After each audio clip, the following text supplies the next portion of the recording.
Welcome, welcome, welcome to the Author's Mindset Podcast. I'm Dan Padavona, your partner on this amazing journey to becoming a successful author. If you haven't already, please click the subscribe button so you can receive all my tips and motivation. And while you're at it, head over to my website at danpadavona.com. That's danpadavona.com, and click on my Advice for Writers blog for my latest tips and tricks and new techniques I'm using to advertise my author brand and generate higher earnings in my writing career. Once again, that's danpadavona.com. Well, Happy New Year to all my friends and writers out there in author world. Hey, just a little update on me. You may notice I've not been around for the last 2 weeks, and I caught the inevitable holiday get-together cold. I really could have recorded, except for I sounded horrible. And you all know the way that you sound when you get a bad cold. You just sound like death warmed over, and I wanted to spare you from having to deal with that. So I didn't record for the last 2 weeks, but I am back, and I'm feeling great, and I am ready to roll.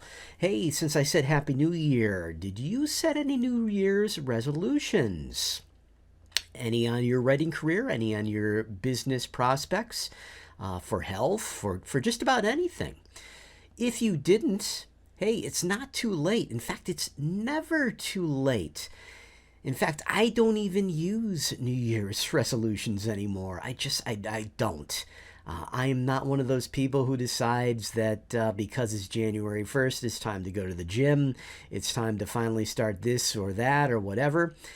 Any excuse which you can use to better your life, hey, that's a good thing. But you shouldn't depend on these calendar days to tell you that it's time to write, or time to work, or time to increase your business. Just as you shouldn't wait for November to write that novel. Hey, you need to be working on yourself and working on your career all the time. So, hey, if it's January 11th, which is the day I'm recording this, and you decide I want to accomplish X over the next 365 days, then go ahead and set yourself a goal for January 11th, 2024. By then, I will have accomplished such and such. And don't also limit yourself to year-long resolutions or year-long goals. Set shorter-term goals. I'll be discussing this in the future, too. I think it's highly motivating to have both short and long-term goals, so you're always working towards something, and you're always accomplishing something. Boy, that can really motivate you and get the juices going. Now, on our last episode, we talked about AMS ads and taking a look at CTR versus CVR. And that has already inspired a lot of fun conversation on the interwebs. So if you have an opinion on that, or you want to go back and listen to the last blogcast, please do so and let me know what you think. What does your data say? Does CTR inform CVR, or are they pretty much, as I have witnessed, independent of each other?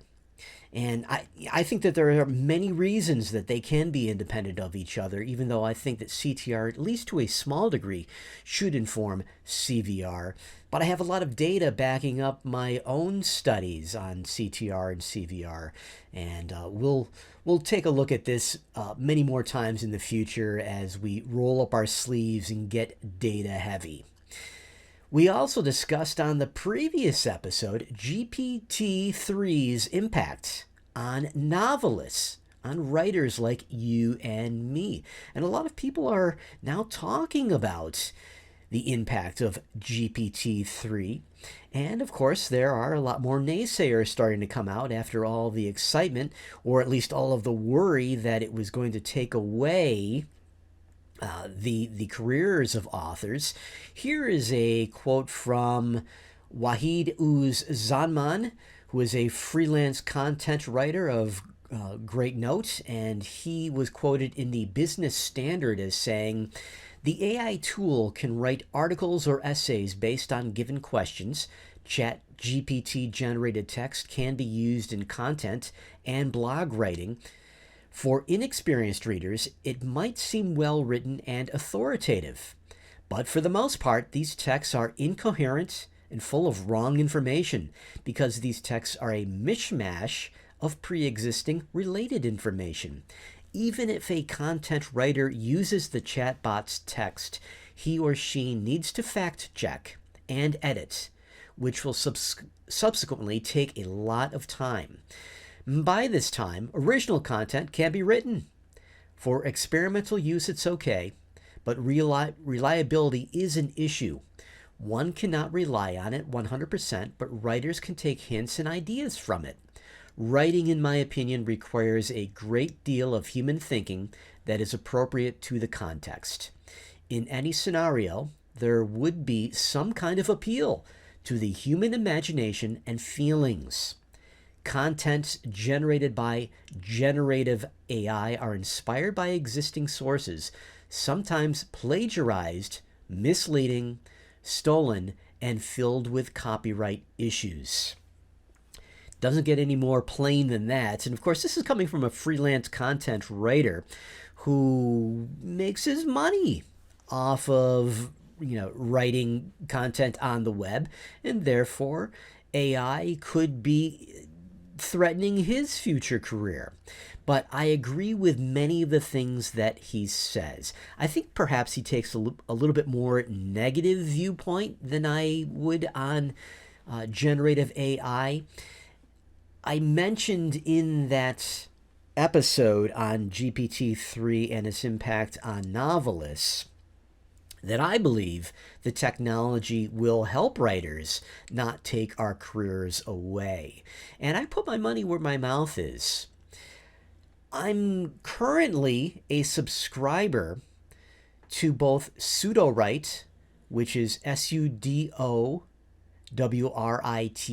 and Writer, which is spelled RYTER. I am running a 1-month testing lab of sorts on both those applications, Sudowrite and Writer. And I'm also a beta tester for Laika, which is LAIKA.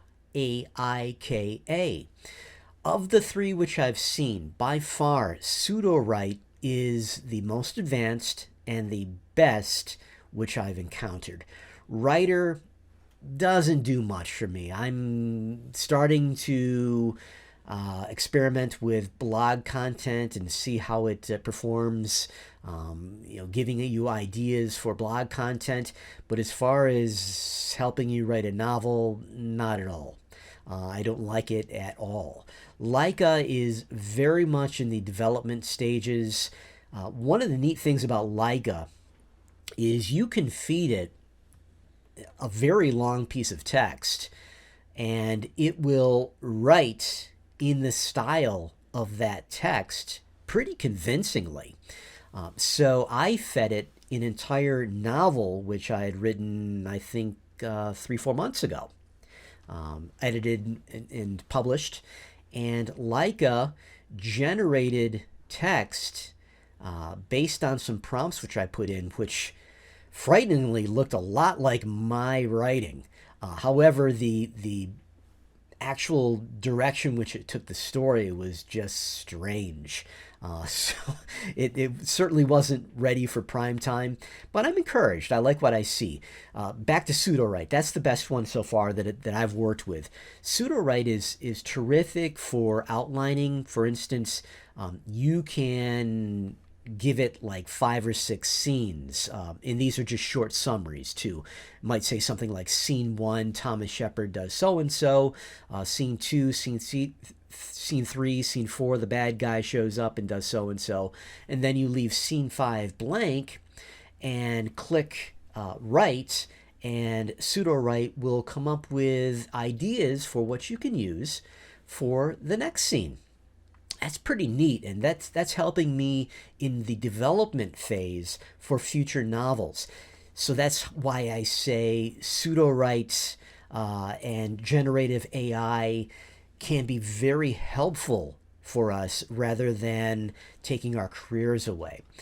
I've also experimented with pseudo write as far as taking an idea, taking a concept, maybe like a chapter I've already written, and then saying, okay, what happens next, and just letting it go. And what I've found, very mixed results so far.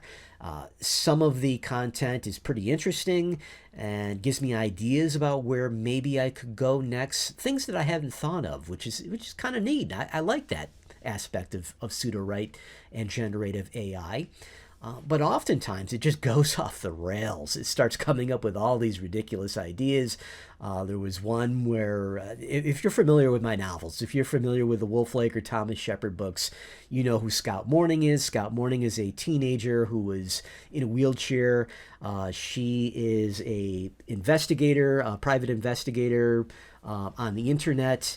Not a real private investigator, but like an amateur sleuth. That's what I mean. She's kind of nerdy and fun, and etc. etc. And Pseudo Wright decided that the killer who had escaped, who was trying to escape the snowstorm, would go to Scout's house, and Scout would help him warm up and give him hot chocolate and coffee. So, so yeah, again, pseudo write generative AI is not taking my job. I'm sorry, but that is just not true. But like I said, there are great ideas which these generative AIs come up with, and they just help me with my creative process. I can do really neat things with it too. Like I can write a paragraph and I can say rewrite it and make it more poetic or something like that. And it comes up with some really neat prose. And, sometimes it's garbagey, and other times it's like, hey, I could take a couple of those lines. Those are kind of nice, and they kind of spice up the story. I like that. So I'm more than happy to pay pseudo right now when I'm paying them per month, which is basically for the maximum amount. I can generate 300,000 words per month, just to give you an idea, and that's quite a bit more than I need. I don't write 300,000 word books, and I'm not using pseudo write to generate an entire novel for me. I've often thought about maybe wasting like 50,000 words and just seeing what it comes up with. I think it would probably be pretty damn hilarious, to be honest with you. But I'm not going to go there. Okay, so now on to our next episode. I want to get back to mindset. We certainly rolled up the sleeves in the last episode and got pretty deep into the technologies of AMS and working on conversion rates and click-through rates. But this is the author's mindset, and I know that you come here for a reason, and one of those reasons is to develop the correct mindset so that you can have success as an author. So here's a concept which I want to talk about today. It won't take long, but I think it's going to have a huge impact on your life, on your year, and I really want you to take it to heart. And that is that life happens for you, not to you. Let me say that again.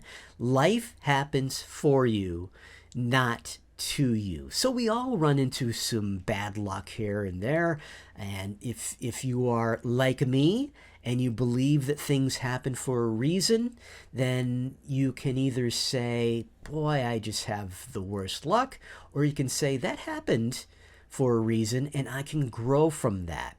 Now, I'm not going to say that losing my father to cancer was something that was positive, but there is still something which I can learn from that. I won't say that having my wife go through breast cancer several years ago is something which I can find positive, but again, we can draw positives from that. She is doing fine now, and we have much healthier lifestyles, etc., etc. All right, so let me give you a couple of examples from my own life, and hopefully you can apply these to your life as well. So in November of 2021, I was dealing with some strange lightheadedness. I would get up and I would kind of feel like the room was moving on me. It was becoming bothersome when I was driving in the car. It was certainly worrying me, and of course all sorts of things go through your head. You think about brain tumor, you think about, clogged artery, all sorts of things will pop into your head. So I finally went into the doctor, and, the first thing they do when you walk into the doctor's office is, they check your blood pressure and they take your pulse, etc., etc.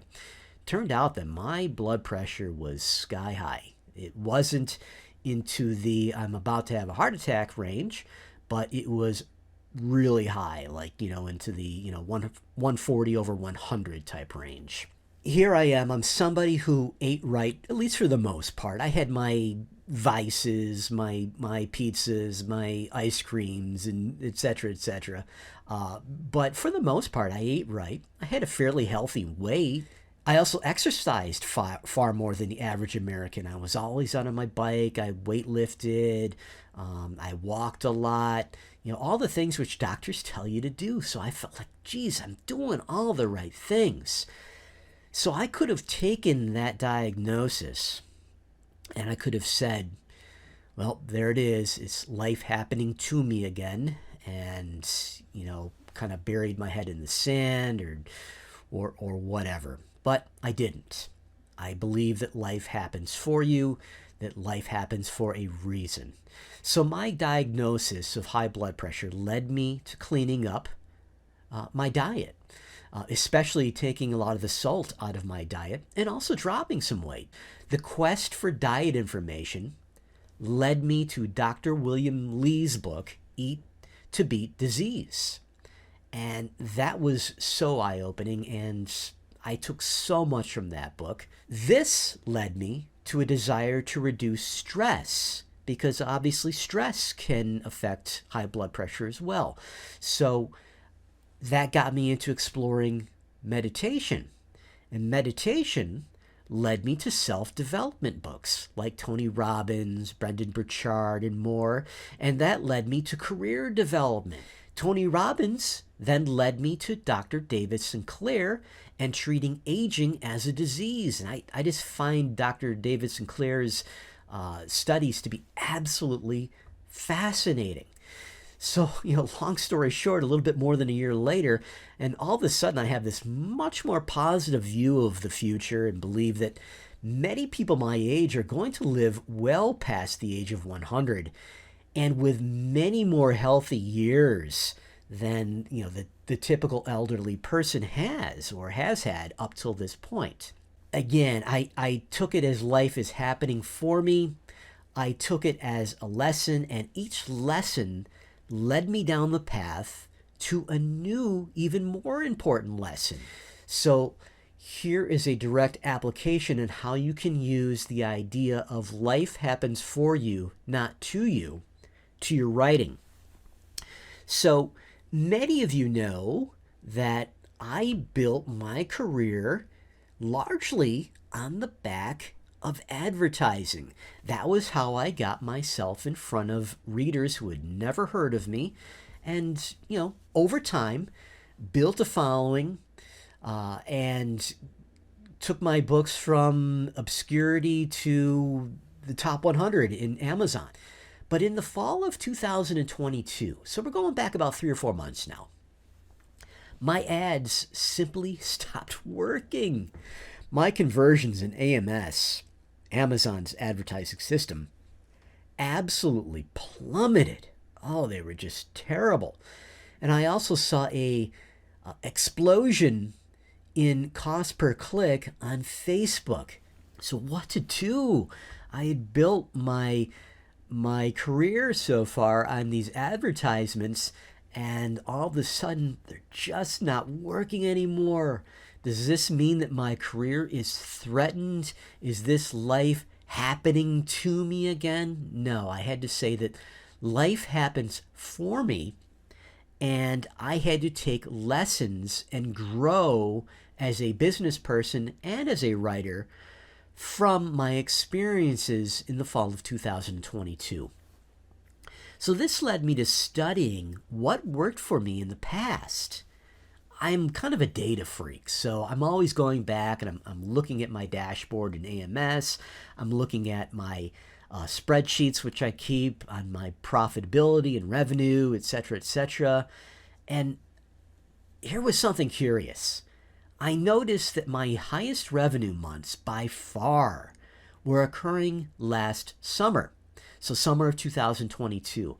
There were some months in excess of $50,000 of revenue. I mean, just some jaw-dropping stuff. I realize there are some of you out there who kind of laugh at that and say, no, that'd be a bad month for me. Well, great. I want to hit that level someday with you. But for, a lot of us, I think, can look at that level of revenue and say, wow, that's something to shoot for. But here's something interesting, though, about that. My most profitable month was actually back in March of 2022 when I had much less revenue.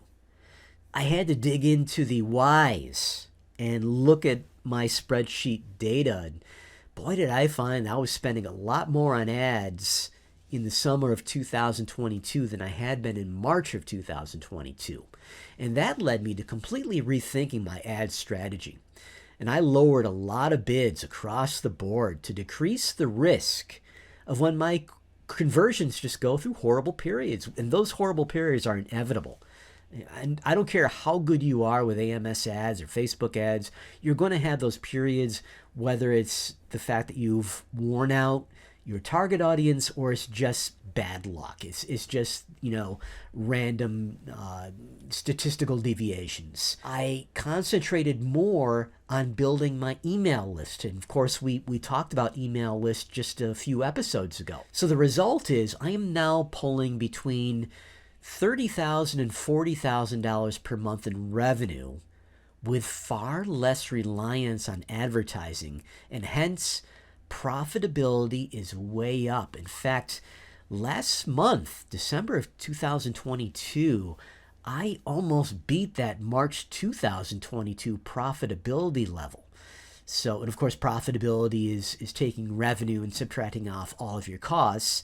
And for me, the largest costs are advertising costs.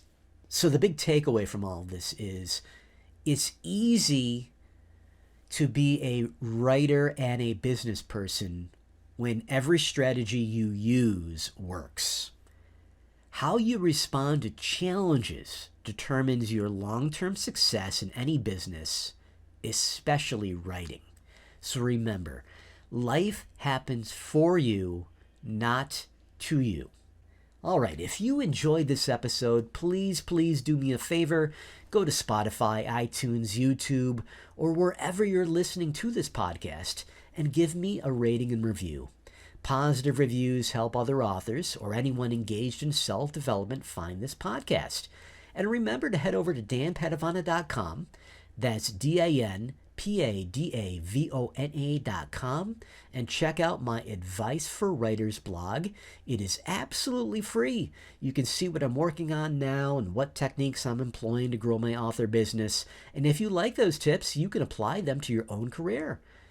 Remember, the seeds of happiness flourish when you shine a positive light, so make someone smile today. And remember to stay amazing. And thank you so much for listening to The Author's Mindset.